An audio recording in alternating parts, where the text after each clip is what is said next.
말씀으로 돌아와서 에스라 4장 1절에서 6절의 말씀으로 우리와 상관이 없느니라 라는 제목으로 말씀을 나누기를 원합니다. 여러분이 살아가면서 관계가 많이 있죠. 관계도 있고 여러 가지 여러분이 소속된 공동체도 있을 것입니다. 그게 다 뭡니까? 여러분이 소속된 게 다 상관이 있는 겁니다. 여러분의 삶에서 상관 있는 시간들, 상관이 있는 의미들, 상관이 있는 사람들이 있죠. 여러분 주변에 있는 지금 형제 자매들은 어떤 상관이 있는 거죠? 하나님 안에서 같은 지체로서, 한 성도로서 상관이 있는 자들입니다. 상관없이 같이 상관이 있게 모였는데 상관없이 지내면 그래서 이제 힘들어지는 거죠. 그럼 상관이 있는 관계나 상황이나 공동체가 있다면 상관이 없는 것도 있습니다. 아니, 상관하지 말아야 할 것이 있는 것이죠. 죄와 짝하거나 교회나 성도들을 무너뜨리는 일에 동조하거나 부정적이거나 헐뜯는 것에 동조하는 것들, 우리와 상관이 없는 것에 대해서 우리가 구분하고 있냐라는 것이죠. 여러분들이 상관하는 자신의 공동체와 삶을 잘 파악하고 있다면 저절로 사실 상관없는 것에 대해서 구별할 수 있게 됩니다. 그렇다면 오늘 말씀에서도 이 성전 건축을 방해하는 사람들로부터 상관이 있고 없음에 대해서 잘 구별하는 이스라엘 백성들의 모습을 보는데요. 그 이스라엘 사람들을 통하여서 오늘 우리가 상관하고 상관하지 말아야 할 것에 대해서 분별의 눈을 갖게 되기를 축복합니다. 당시 상황을 좀 알아야 되는데 에스라 말씀은 조금 더우세요? 살짝 더워요. 조금 켰다가 끄죠. 당시에 지금 이스라엘 백성들은 포로에 잡혀 있다가 포로 귀환을 한 상황입니다. 이스라엘 백성들은 하나님께서 애초부터 미리 예언을 했어요. 너네가 그렇게 우상을 섬기고 나를 멀리하고 예배하지 않고 말씀을 멀리할 때 너희들을 70년 동안 바벨론의 포로로 삼을 것이다. 선지자를 보내고 왕을 통해서 말하기를 원하셨죠. 근데 이제 그 이야기를 듣고 이스라엘 사람들이 순종하지 않았습니다. 사람은요, 눈에 보이지 않으면 잘 따르기가 쉽지 않습니다. 당장 닥쳐야 내가 좀 뭔가 대책을 세우지 미리 하는 것을 그렇게 좋아하지 않습니다. 그래서 이스라엘 사람들도 아무리 그 많은 선포의 말씀이 떨어졌지만 돌이키지 않았습니다. 그랬을 때 하나님의 말씀의 언약대로 70년의 포로 생활이 시작됩니다. 포로로 끌려가는 것도 1차, 2차, 3차로 포로에서 70년 후에 이스라엘 예루살렘으로 돌아오는 것도 1차, 2차, 3차에 나눠서 돌아옵니다. 이렇게 대칭을 이루는 이유는 하나님께서 의도적으로 숫자를 합치하셔서 어떻게 하는 거죠? 하나님이 하셨다는 것을 증거하는 겁니다. 그래서 1차, 2차, 3차로 귀환하는데 오늘 말씀의 상황은 포로 1차 귀환이 되었을 때의 상황입니다. 그래서 70년의 포로의 생활을 마치고 뭔가 그래도 하나님 앞에 배우고 깨달은 것이 있겠죠. 1차의 포로 귀환을 하여서 이제 예루살렘 성전을 재건하기 위해서 이스라엘 사람들이 뛰어들게 됩니다. 사실 그 땅이 얼마나 처참했겠습니까? 우리가 뭐 몇 달만 집을 비워도 집에 먼지가 쌓이고 때가 끼고, 그렇죠? 그래서 집에 사람이 없으면 집을 버린다고 할 정도로 그렇습니다. 땅도 마찬가지죠. 그 땅의 혼탁함과 어지러움과 예배가 사라진 그 성전의 땅에서 그 처참한 상황 속에서 이제 귀환하여서 그들이 이제 성전을 재건하려 합니다. 이스라엘 사람들이 그래도 조금 배운 것이 있는지 귀환하여서 가장 먼저 한 것이 성전을 짓기 전에 예배한 행위입니다. 그래서 먼저 예배를 드리고 이제 성전을 다시 쌓으려고 합니다. 그래서 이제 성벽을 이제 쌓으려고 하는데 그때 오늘 말씀의 장면처럼 방해하는 자들 그리고 정치적 유익, 자신들의 어떤 유익을 생각하여서 제안을 하게 됩니다. 오늘 말씀에서 대적이 나왔다고 나오는데 이것은 이제 유대인하고 가까이 할 수 없는, 아니 유대인이 부정하고 저주스럽다고 생각하는 자들입니다. 바로 사마리아인들입니다. 이 사마리아인들은 당시에 이 아수르가 침공하여서 이스라엘을 점령했을 때 신앙의 지조와 하나님의 어떤 정조를 갖고 신앙을 지켰던 유대인들과 다르게 이 유대인들 중에서도 아수르와 편을 먹은 자들이 있습니다. 그래야 뭐 하니까? 좀 편하니까. 자신의 신앙 지키다가 하나님에 대한 신앙 지키다가 자신의 삶이 무너지고 핍박을 받으니까 그것에 순응하여서 그냥 같이 어울렸던 자들이, 그 유대인들이 바로 사마리아인들. 그러니까 그 땅에서 섞이고 나라가 섞이고 사람이 섞여서 혼혈종이 되는 거죠. 그랬던 사마리아인들이 오늘 말씀에서 유대인들이 귀환했을 때 제안을 하게 되는 겁니다. 그럼 사실 사마리아인들은 아수르의 땅에 있었는데 아수르가 그들을 풀어준 거예요. 그러니까 사실 유대인들이 1차 귀환했을 때보다 먼저 이 예루살렘 땅에 먼저 정착한, 그러니까 먼저 돌아온 거죠. 먼저 돌아와서 터를 잡고 살다가 유대인들이 1차 귀환을 하니까 성전을 재건할 때 같이 성전을 좀 재건하자고 제안을 하게 됩니다. 사마리아인들은 유대인들이 원래 주인이잖아요. 그러니까 유대인들이 막 성전을 지으니까 사실 위기감을 느꼈을 거예요. 먼저 돌아와서 있긴 했지만 본 주인은 유대인들이잖아요. 그러니까 그 위기감 속에서 자신들이 좀 함께 하고자 이런 제안을 하게 됩니다. 먼저 1절을 한번 읽어볼까요? 오늘 본문의 1절인데요. 시작. 사로잡혔던 자들의 자손이 이스라엘의 하나님 여호와의 성전을 건축한다 함을 유다와 베냐민의 대적이 듣고. 자, 이제 유대인들이 돌아와서 성전을 재건한다, 건축한다 라고 했을 때 그 대적들, 사마리아인들이 듣고 이제 이런 제안을 하게 됩니다. 2절을 읽어볼까요? 2절입니다. 시작. 스룹바벨과 족장들에게 나와 이르되 우리도 너희와 함께 건축하게 하라. 우리도 너희같이 너희 하나님을 찾노라. 아수르 왕 에살핫돈이 우리를 이리로 오게 한 날부터 우리가 하나님께 제사를 드리노라 하니. 아수르에게 우리가 혼혈종으로 있었긴 했지만 이제 풀려나서 다시 유대 땅으로 왔을 때 나도 예배드리고 하나님 안다. 그러니까 우리도 함께 건축하게 해줘라 라고 말하고 있는 거죠. 2절 서두를 한번 띄워주세요. 네, 그래서 우리도 너희와 함께 건축하게 하라 라고 말하고 있습니다. 그러면서 뭐라고 하죠? 우리도 하나님 믿고 이 땅에서 예배 드렸다. 그러니까 함께 건축하는 데 동참시켜달라고 제안을 하고 있습니다. 그러나 이제 이 사마리아인들이 부르는 호칭이 좀 달라요. 뭐라고 하죠? 자세히 보시면 너희 하나님을 우리도 찾는다. 그러니까 나의 하나님, 우리의 하나님이 아니라 너희의 하나님을 찾는다고 말하고 있어요. 이것은 지금 너희의 하나님이라고 표현한 것은 이들의 신앙 체계를 볼 수 있는 겁니다. 그러니까 그들은 사마리아인으로서 아수르 땅에서 혼혈종으로 있으면서 자신의 혈육도 혼혈이 됐지만 신앙도 혼혈이 된 겁니다. 아수르의 수많은 우상들, 이방인의 수많은 우상들을 받아들이면서 하나님도 그 여러 신 중에 한 명이 되어버린 겁니다. 그러니까 나는 아수르의 신도 믿었다가 바벨론의 신도 믿었다가 이방 땅의 새로운 신도 믿었다가 너희의 하나님도 예배하고 있다라는 것이죠.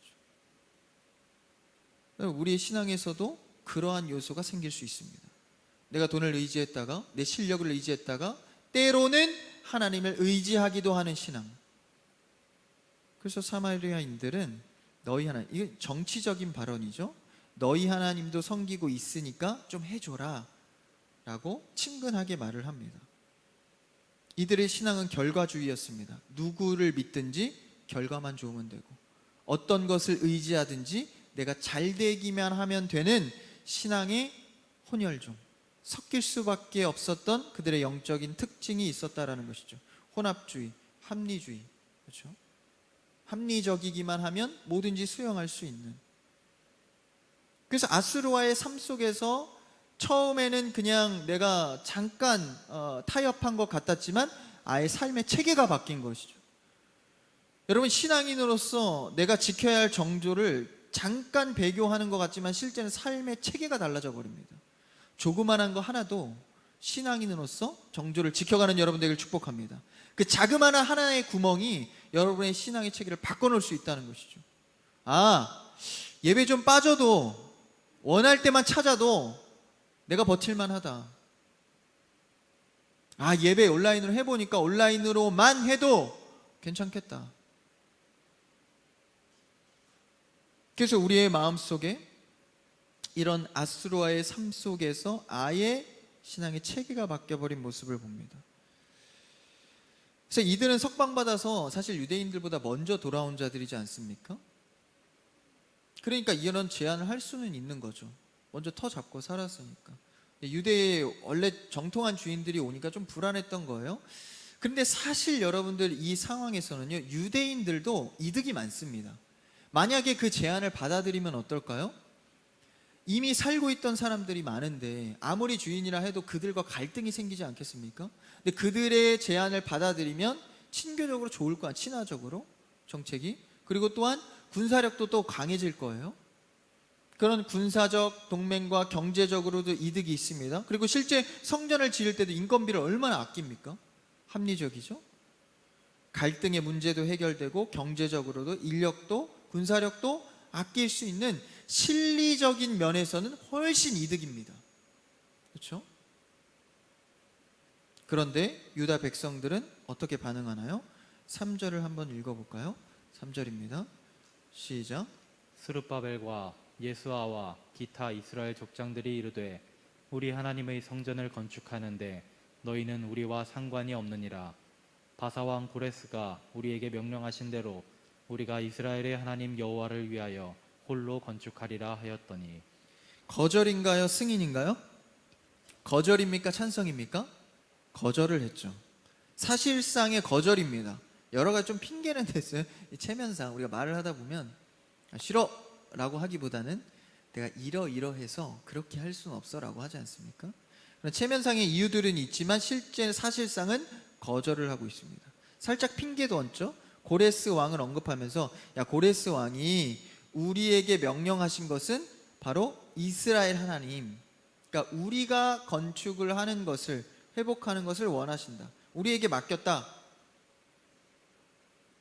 그러니까 이 거절의 이유가 굉장히, 그들의 이 거절의 이유는, 그 명분은 굉장히 중요합니다. 현실과 우리의 삶의 문제하고도 맞닿아 있는 거죠. 진리를 생각한다면, 여러분의 진리를 생각한다면 신앙적으로 조금 비겁한 것이 더 편합니다. 신앙적으로 조금 타협하는 것이 훨씬 편하죠. 좀 하울링이 자꾸 도네요. 그러니까 진리를 생각해서 여러분들이 잘 신앙생활 한다고 생각해 보시죠. 지혜롭게. 바쁠 때는 예배 못 드릴 수도 있고, 좀 어려울 때는 내가 생각하는 대로 좀 결정할 수 있고, 아무리 말씀이, 아무리 전사님이 얘기해도 내 상황이 그런데 실리적인 선택을 한다면 실제 여러분의 삶은 굉장히 편해집니다. 시간을 따라 관리를 할 수도 있고요. 교회가 아무리 급하고 말씀이 아무리 순종을 원한다 해도 내 실리적인 내 상황을 따라가면 나 자신은 너무나도 편합니다. 그러나 이들은, 이스라엘 백성들은 그 실리를 알고 있었죠. 경제적으로 인력도 아낄 수 있고 갈등의 문제도 해결할 수 있었지만 그 실리적인 면을 선택하지 않습니다. 왜 그랬을까요? 그들이 포로를 몇 년 동안 했다고 제가 말씀드렸죠? 70년입니다. 그것도 예언의 말씀이 생각났을 겁니다. 진짜 70년 포로, 하나님께서 이것을 우리에게 이행하시는구나. 그때 조금이나마 70년의 고생과 어려움 속에서 인간은 조금 배웠을 거죠. 뭘 배웁니까? 하나님께서 우상을 섬기고 돌이키지 않는 자들에 대해서 반드시 심판하시는구나. 그러니까 우상 숭배와 하나님을 배교한 것에 대해서 너무 직접적인 경험을 한 거예요. 70년 동안. 7년 정도도 괜찮을 것 같은데 왜 그 많은 시간을 할까요? 여러분, 사람은 생각보다요 많은 시간이 필요한 변화를 겪어야 합니다. 여러분, 성격 하나도 조그마한 거 변하는데 시간이 얼마나 걸릴까요? 여러분, 변한 거 많이 있나요? 실제 사람은 잘 변하지 않는다고 할 정도로 조그마한 문제도 변하기가 쉽지 않습니다. 하물며 하나님의 세계관 속으로 우리가 들어가야 되는 삶의 여정 속에서 우리가 얼마나 많이 훈련하고 예배하고 하나님께 기도해야 알아갈 수 있는지, 하나님은 그들에게 70년이라는 고생을 시킵니다. 그때에 조금 더, 70년 직후에요. 그것도 시간이 더 지나면 또 반복되죠, 죄가. 70년 직후에 이제 우상 숭배에 예민해졌겠죠. 우리가 어떻게 70년 동안 고생하고 다시 돌아왔는데 또 이런 배교의 문제의 제한 앞에 질문이 걸린 겁니다. 그때 어떻게 반응하죠? 이들은 실리를 추구하고 신앙적인, 그러니까 실리의 거절, 그러니까 실리의 거절이 아니에요. 그냥 내가 이렇게 하면 정치적으로 더 유익이 있겠다, 이게 아니라 신앙적으로 틀렸기 때문에 거절을 한 겁니다. 오히려 실리적인 측면에서는 거절하면 안 되죠. 승인을 해야 되죠. 허락을 해야 합니다. 근데 이들의 거절은 신앙적 거절이었다라는 것입니다. 여러분의 거절과 승인 속에는 신앙적인 이유가 있습니까? 실리적으로 수많은 것들이 나에게 주어진다 할지라도 신앙적으로 틀리다면 거절할 수 있어야 합니다. 뭐 눈치 볼 얘기가 아니라는 거예요. 우리 청년의 현실은 어떻습니까? 직장인 문제, 삶의 터전의 문제에서 갈수록 어려워지는 때입니다. 뉴스에서는 시시각각 바뀌고 예전엔 10년 턴으로 바뀌던 것이 5년 아니 1년 주기로 바뀌는 것을 볼 때 내가 어떤 걸 보면서 비전을 추구해야 되고 어떤 걸 보면서 직장을 가져야 할지도 헷갈리는 때입니다. 그럴 때에 우리의 기준이 되는 것은 신앙적 이유가 돼야 합니다. 실용 주기를 포기하고 정치적인 핑계를 내려놓고 하나님 앞에 이것이 우상의 길인가, 이것이 내 신앙에 어려움을 주는 길인가, 이것이 내 신앙에 득이 되는 길인가 구별하여서 그것이 먼저 나의 승낙과 거절의 이유가 되어야 합니다. 이것을 제껴놓고 나의 실리대로 추구한다면 지금 당장은 편할지라도 결국은 다시 포로의 70년의 생활을 겪게 된다는 것이죠. 우리의 삶은 그렇게 짧지 않습니다. 그렇죠? 이제 막 시작한 때이죠, 청년은. 근데 그때에 벌써 첫 번째 선택이 신앙의 이유가 아니라 내 실리를 추구하는 결정이라면, 그 세상의 문을 열고 나감의 결정이 그것이라면 우리 앞으로의 삶은 하나님의 예언을 기대하기가 어렵습니다.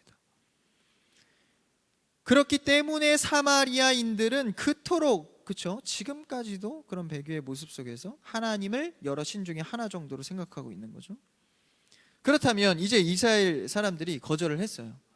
거절을 했으면 얼마나 하나님 보시기에 칭찬받을 만합니까? 우리에게도 도전이 되고, 그럼 이제 막 뭐든지 일사천리가 되어야 되지 않겠습니까? 그런데 더욱 잘 됩니까? 아니요. 이때부터 무서운 방해가 들어오기 시작합니다.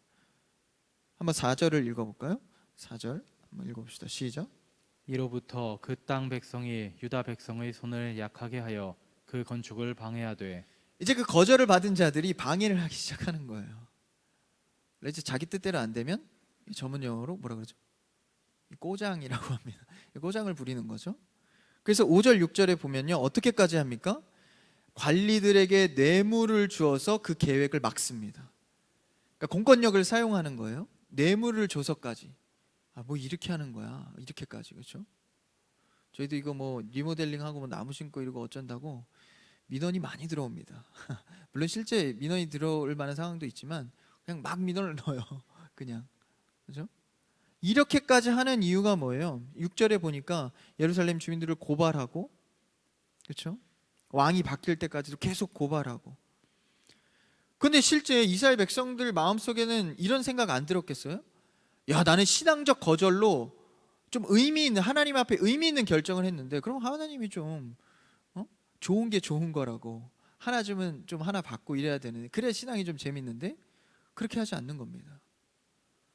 내가 결정한 것에 있어서 오히려 더 무서운 방해가 시작되는 것이죠. 그런데 이것은 영적으로 자세히 보면 우리의 신앙이 출발되었다라는 것을 의미합니다. 여러분, 하나님께로부터 살겠다고 결정하면 그때부터는 사탄의 방해가 시작되는 거죠. 물론 우리의 영은 늘 자유하고 평안하지만 실제 우리의 삶 속에서, 이 육적인 삶 속에서는 이 사탄의 방해와 어려움을 겪을 수밖에 없다라는 것입니다. 그것을 어떻게 자유하고 은혜롭게 해결하는 문제이지 피해갈 수는 없다라는 것이죠. 그래서 4절에 보니까 유다 백성의 손을 약하게 하였다. 다른 성경에 보니까 성전 짓는 일을 방해하여서 유다 백성의 사기를 떨어뜨렸다라고 나옵니다. 그러니까 이 사기를 떨어뜨렸다는 것은 감정의 문제를 건드렸다라는 것이죠. 그러니까 여러분, 아무리 할 수 있는 돈도 있고 힘도 있고 시간도 있어요. 근데 뭐만 건들면 그거 다 무너지죠? 감정 건들면 다 무너집니다. 그래서 사탄은요, 굉장히 지혜롭습니다. 뱀과 같이 지혜롭기 때문에 우리의 육체를, 어떤 상황을, 돈을, 시간을, 여러분 이거보다 한 방이 있습니다. 바로 감정입니다. 기분 나쁘게 만들고 화나게 만들고 삐지게 만들고 서운하게 만들면 아무리 내가 의지적 결단을 해도 한 번에 무너진다라는 거예요. 그 인간의 나약함을 사탄이 너무 잘 알고 있기 때문에 감정적 낙심을 시키는 것입니다. 이게 바로 사탄의 방법이죠. 그래서 우리는 이 감정에 치우치는 것이 가장 무서운 겁니다. 신앙생활 속에서. 그러니까 여러분, 우리는 감정에 치우치지 않도록 늘 훈련해야 합니다. 감정을 버리라는 게 아니라, 로봇이 좀 무조건 아멘, 감정에 치우치지 마, 이런 게 아니라, 감정의 영역은 어느 신앙생활의 시간이든 다 있습니다. 뭐 하지 말라고요? 치우치지 말라는 겁니다. 감정적으로 신앙생활하거나 감정적으로 드는 마음을 선택해서 순종하는 것은 사탄이 가장 좋아하는 일입니다. 사탄이 가장 잘 사용하는 이 방법입니다. 불쾌하게 만들고, 짜증나게 만들고, 기분 나쁘게 만들어서 오늘 하고 싶었던 일도 감정으로 내일 난에 내려놓게 만드는 것이죠. 그 사탄의 방법입니다. 교회 안에서 그런 거 얼마나 많습니까? 서로 간에 마음 상하게 하여서 일을 내려놓게 만들고, 그렇죠? 그래서 이 감정의 흔들림은 아예 없어지는 것은 아니지만 치우치면 안 된다라는 거예요. 마음을 약하게 하는 거죠. 그래서 유다 백성의 손을 약하게 하여 그들의 사기를 떨어뜨리고 마음에 두려움이 생기게 하고, 여러분, 감정에 속거나 감정이 무너지지 않는 여러분 되길 축복합니다. 한 가지 예만 들어보죠. 여러분, 우리가 이 감정에 대한 부분을 훈련하기 위해서 예배 속에서도 그 요소를 잘 살펴볼 수 있습니다. 예배 역시도요, 감정적으로 치울 수 있는 요소가 너무 많습니다. 그러니까 여러분, 예배나 찬양이나 기도 드릴 때 감정에 너무 매달리는 패턴은요, 우리를 오히려 병들게 합니다. 근데 이것이 잘 몰라요. 내 안에 잘 들어오는지, 감정적으로 내가 흐르고 있는지. 기도할 때, 찬양할 때, 예배 드릴 때 정말 조심해야 합니다. 환경적 요소, 조명이나 음악, 사운드, 이런 것은 도움을 받고 풍성해질 뿐이지 그것이 나를 흔들 수는 없는 겁니다. 와, 화려한 것에 내 감정이 더 요동하여서 막 찬양이 잘 되고, 야, 오늘 이렇게 화려하니까 너무 좋다, 그것에 치우치기 시작하면, 사람의 마음을 치우치기 시작하면 예배를 그렇게 바꿔버립니다. 야, 이럴 때 감동하네, 이럴 때 감정이 흔들리네, 예배 체계도 바꿔버리는 거예요. 아무 이유 없이 조명을 막 틀고, 아무 이유 없이 음악을 바꾸고, 그렇죠? 여러분, 예배는 자연스럽게만 드린다고 좋은 예배가 아닙니다. 이것은 문화적 흐름을 끌고 들어오는 경우가 굉장히 많습니다. 여러분들이 자연스럽게 느끼는 건 뭐예요? 세상에서 흘러가는, 뭐라 그러죠? BGM, 음악, 배경, 이런 거 세상 문화에 익숙하지 않습니까? 드라마 봐도요, 음악이 끊기는 경우가 더 찾기 힘듭니다. 근데 그런 자연스러운 세상 문화 속에서 그대로 예배에 차용하여서 아무 이유나 신앙적 근거 없이 음악을 막 사용하는 거예요. 순서에서 순서 넘어갈 때 그냥 음악 틀어버리는 거예요. 아무 이유 없어요. 문화에 흘러들어오는 상황 속에서 우리가 감정의 터치가 많아지기 시작하는 겁니다. 그러면 나중에는 음악이 없으면 예배가 안 되는 거예요. 여러분, 음악 없어도 예배 됩니다. 근데 감정의 터치에 익숙해지면, 감정적인 터치가 없으면 신앙생활이 어려워지는 겁니다. 그래서 기도원을 찾아가고 찬양 집회를 찾아가고 수련을 계속해야 되고, 수련회 안 해도 여러분 예배만 드려도 신앙생활을 유지할 수 있습니다. 근데 자꾸 감정적 터치가 많아지다 보니까 그것에 치우쳐야 하고 그것에 만족감을 얻어야 하고, 그랬을 때 내 신앙생활 속에서 사탄이 감정을 건들 때 그것에 좌지우지하게 된다는 것이죠. 우리는 감정의 부분을 날마다 예배 속에서 훈련하고 예배 삶 속에서 더 감정 외의 것들도 더욱더 풍성하게 가꾸어 가야 합니다. 배우고 깨닫고 서로 사랑하고 간증하고, 이런 여러 가지 부분들을, 감정 이해의 것들도 함께 누려가야 한다는 것이죠. 예를 들어볼까요? 여러분, 연애 해보셨죠? 네, 안 해보셨나? 네, 안 해보셨을 수 있어요. 연애를 해보면, 저는 해봤으니까 말씀을 드릴 수 있습니다. 연애를 해보면 처음에는 감정에 소용돌이가 칩니다. 저 같은 경우엔 한 100일 전후쯤으로 감정에 소용돌이가 쳐요. 여러분들 연애 해보시면 이 직장 생활이 잘 안 됩니다. 공부 잘 안 돼요. 책만 펴면 그대의 얼굴이 떠오르고, 직장 생활 컴퓨터만 켜면 그대의 얼굴이 그죠? 떠오르고. 잠을 자려고 눈만 감으면 그대 얼굴이 떠올라서 잠을 못 자고.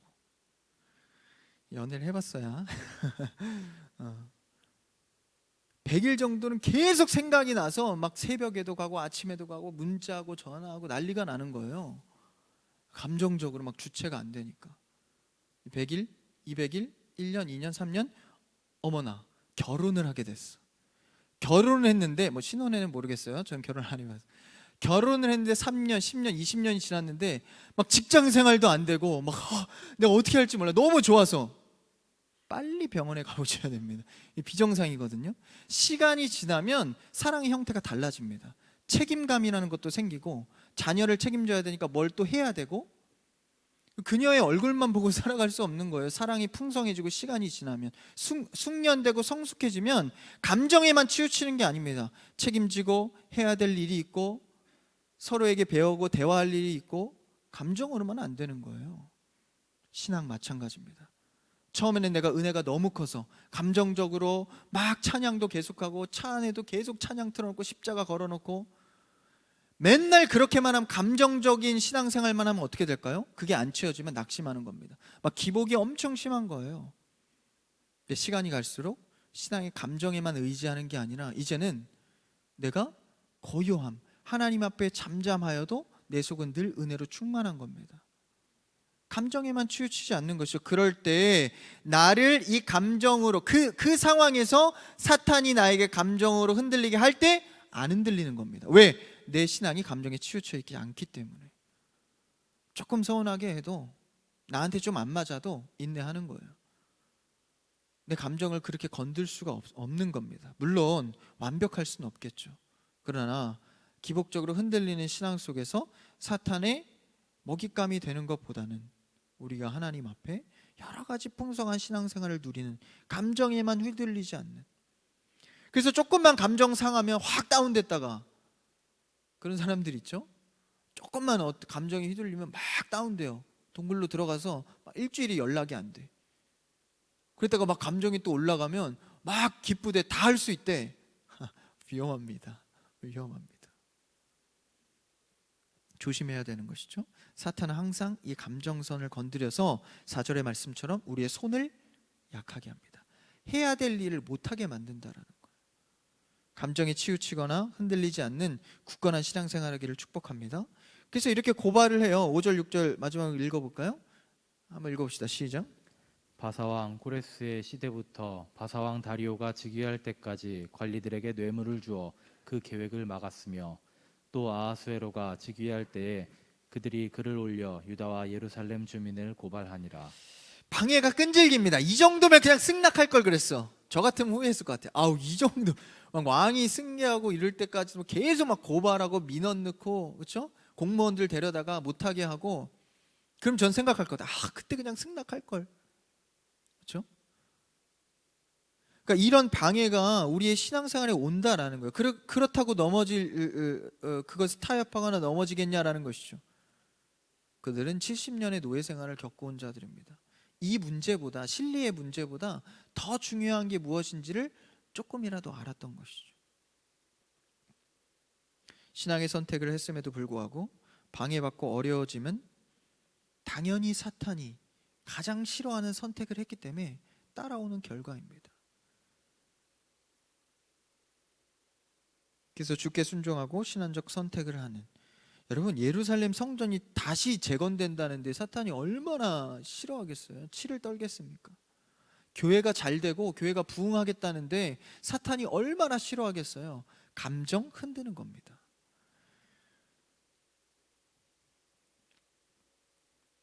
그래서 이런 신앙의 지조를 지켰던 이스라엘들은 다시 성전을 재건할 수 있었던 것이죠. 사도 바울도 마찬가지입니다. 사도 바울도요, 신앙의 결정에 있어서, 구원의 문제에 있어서 어떠한 불순물도 섞이지 않게 합니다. 조금도 타협하지 않아요. 그러니까 어떻게 됐죠? 사도 바울 잘 됐나요? 승승장구했나요? 매 맞고 죽임을 당하고 돌에 맞아서 피 질질 흘리면서 그래도 복음을 전합니다. 왜? 신앙의 불순물이 섞이지 않도록 내 신앙의 불순물이 섞이지 않도록 그 지조의 문제에서는 타협이 없었다라는 겁니다. 너무 배타적인데요? 너무 보수적인데요? 요새 누가 그렇게 하나요? 신앙인은 예나 지금이나 그렇게 한다라는 것이죠. 그러나 주 안에선 뭐든지 가능합니다. 아디아포라 문제, 구원과 상관없는, 복음과 배교와 상관없는 문제들은요, 뭐든지 다 우리가 자유하게 할 수 있습니다. 그렇죠? 우상에 바쳤던 음식 먹을 수 있나요? 먹을 수 있죠. 뭐든지 다 가능해요. 그런데 배교와 구원과 신앙의 문제에 있어서는 어떤 불순물도 섞지 않는 겁니다. 주 안에 안 될 것이 어디 있겠습니까? 그러나 구원의 문제엔 한 치의 양보도 하지 않는 것이 신앙인이고 그것이 신앙인의 매력입니다.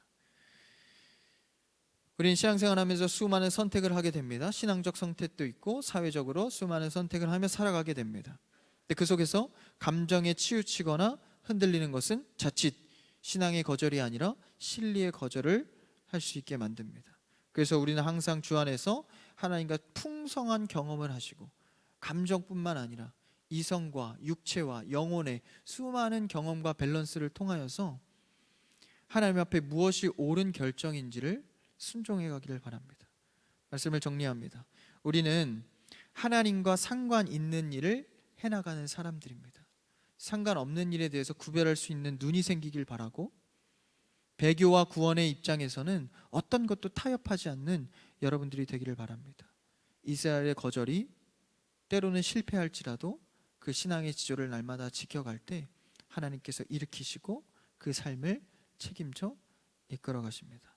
여러분, 한 주간 삶 속에서도, 그리고 앞으로의 청년의 삶 속에서도 우리와 상관없는 것과 상관 있는 것 속에서 하나님의 일들을 결정해 나가는 자유하고 복되고 은혜 있는 여러분의 삶이 되기를 축복합니다.